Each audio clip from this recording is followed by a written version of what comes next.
ڕفاندن دزی دەستگیر کران.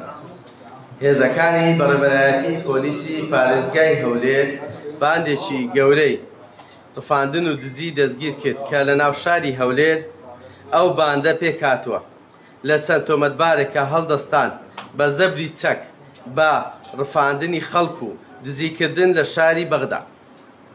ئەم باندە هەڵسابوون بە ڕفاندنی چەند ئافرەت و منداڵێکی ساوە بە زەبری چەک و ئەم باندە خۆیان دەناسان کە سەر بە بەرپرسی باڵای شاری بەغدان و گەورەی سەرۆکی هۆزەکانن، بەڵام لە ڕاستیدا وانەبوو. ئەمانە تۆمەتبار بوون، بۆیە هێزەکانمان زۆر بە وریایانەوە دەستگیریان کردن. ماوەیەک پێش ئێستا سێ تۆمەتباری ئەم باندەمان دەستگیر کرد و ڕۆژی هەینی ڕێککەوتی 30/4/2021 کاتژمێر 2300 هێزەکانی بەڕێوەبەرایەتیەکەمان تۆمەتباری سەرەکی ئەم باندەیان دەستگیر کرد بە پێی مادەی 444 لە یاسای سادان.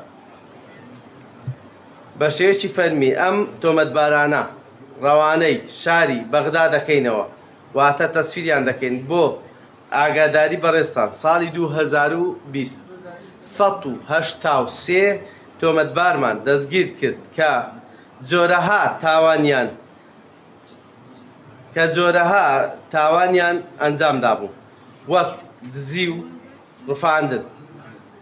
دوای دەستگیرکردنیان ڕەوانەی شارەکانی تری هەرێم و خواروی عێراقمان کردوونەوە کە لەوەی داواکرابوو. لێرەدا دڵنیایی دەدەینە هاوڵاتیانی شاری هەولێری خۆشەویست کە شەو و ڕۆژ لە ئەرگدا دەبین و بۆ پاراستنی سەر و ماڵی هاوڵاتیان و ئەمنیەتی شاری هەولێر و لێ ناگەڕین کەس ئەو ئەمنیەتە تێک بدات. بەڕێوەبەرایەتی پۆلیسی پارێزگای هەولێر دەمەوێت ئێستا و کەش ئەم بەیانەکە بە زمانی عەرەبی بۆ ڕاگەیاندە عەرەبەکان بخوێنمەوە. بيان من مديرية شرطة محافظة أربيل.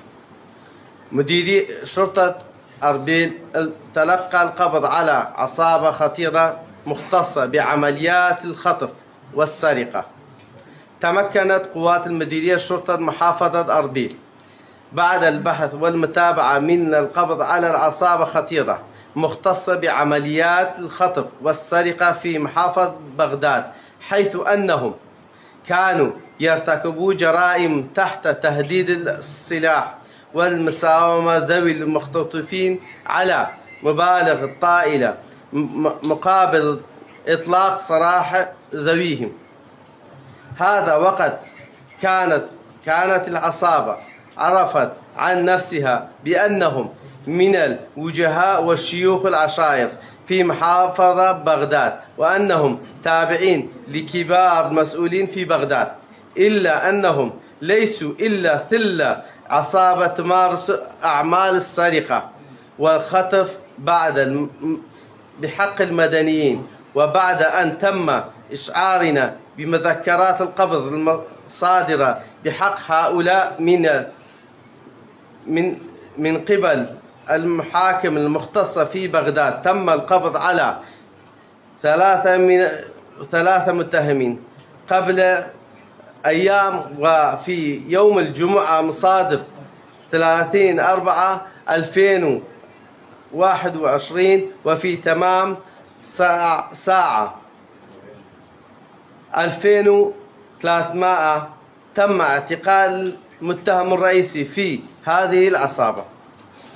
وحسب الآلية معمول بها تم توقيف المتهمين وفق المادة 444 من القانون العقوبات العراقي بعد عرضهم على السيد القاضي التحقيق أربيل، ويتم الآن إتمام إجراءات تسفيرهم إلى جهة الطلب في محافظة بغداد وفقا لتنسيق المشترك بين الطرفين. ونود أن نعلمكم أن في سنة 2020 تم القبض على 183 متهم لديهم أوامر القبض بجرائم مختلفة، وتم تصفيرهم إلى مدن الإقليم وبقية المحافظات العراق. وهنا نثمن التواصل عملنا كعيون الساهرة على محافظة على أمن مواطني في محافظة أربيل، ولم تسمع لأحد أن يعكر هذا الأمر. أشكرك.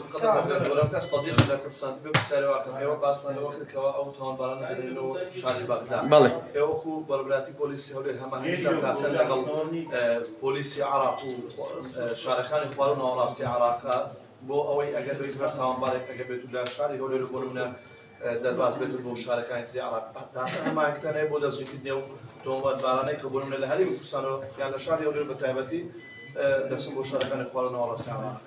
بەڵێ خۆتان ئاگادار، یعنی لە بەیاننامەکەش ڕوون بوو کەوا ئێمە لە بەڕێبەرایەتی پۆلیسی پارێزگای هەولێر لە ساڵی 2020 زیاتر لە 183 تۆمەتبارمان دەستگیر کردووە بۆ پارێزگاکانی تری عێراق و هەروەها هەرێمی کوردستانمان ڕەوانە کردوتەوە کەوا لی داواکرابوون لە سنووری بەڕێبەرایەتی پۆلیسی پارێزگای هەولێر. بۆیە ئەوەش هاوشێوەی ئەو تۆمەتبارانەیە ئێمە پەیوەندیەکی تەواومان هەیە لەگەڵ هەموو دەستگامنیەکان و بەڕێبەرایەتیەکانی تر.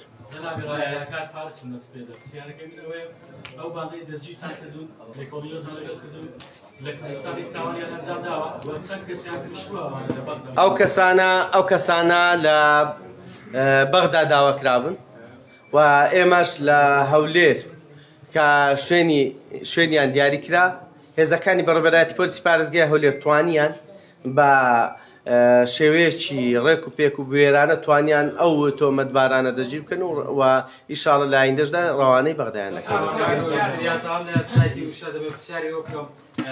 زۆر جار هەماهەنگیتان لەگەڵ پارێزگاکانی تر چۆن بۆ چەند داواکراوتان ڕەوانەی پارێزگاکان کردوتەوە بە تایبەتی بەغدا و ناوچەکانی تر وە لەگەڵ پارێزگای سلێمانی چەندتان هەبووە. پرسیاری دووەمیشم ئەوەیە لە ماوەی 2 هەفتەدا ڕووداوەکانی کوشتن و تەقەتکردن بە ڕێژەیەکی ئێجگار زۆر لە شاری هەولێر زیاد بووە.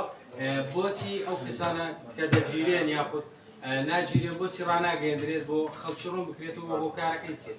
خۆتان دەزانێن ئامارەکەم خستە ڕوو دەربارەی ئەو پرسیارەتکەوە 183 تۆمەتبارمان ناردۆتەوە هەموو پارێزگاکان، ئەو پرسیارە کە جەنابش کردی دووبارەیە و ئەوانی تریش ئێمە لێکۆڵینەوەی خۆمان دەکەین وەکو بەڕێبەرایەتی. بەڵێ ئێمە خۆتان دەزانن ئەو شاری هەولێر و شارەکانی تری عێراق و هەموو دنیاش کاتێک کە مرۆڤ بوونەوەرێکی کۆمەڵایەتیە ناتوانانی بێ یەکتر بژی و لە حەق و ماف و مافسەندنەوەش زۆر جاری وا هەیە کێشەی تێدەکەوێت و خەڵک دەبێتە هۆی ئەوەی کە بەرەو دادگاکانیان بە تۆڵە بکاتەوە یان یەک شێوەیەک لەو شێوانە. بۆیە ئەوەش ئێمە وەکو بەڕێبەرایەتی پۆلیسی پارێزگای هەولێر درێخیمان نەگرتووە لە دەستگیرکردنی تۆمەتباران و درێخیش ناکەین و ئەو باندەش کە گرتومانە کە هیچ تاوانێکیان ناو شاری هەولێر ئەنجام نەداوە، بەڵام لە شارێکی تری عێراق ئەنجامیان داوە، بەڵام لە شاری هەولێر نیشتە جێمونەوە ئێمە گرتومانە و ڕەوانەیە و شوێنەشی دەکەنەوە. ئەوە تۆمەتبارانی دیکەش کە چ لە ناو شاری هەولێر بن و چ لە شوێنێک بن ئێمە هاوشێوەی ئەو تۆمەتبارانە دەیان دەینە دادگا و زۆر سوپاس بۆ دەناکەن.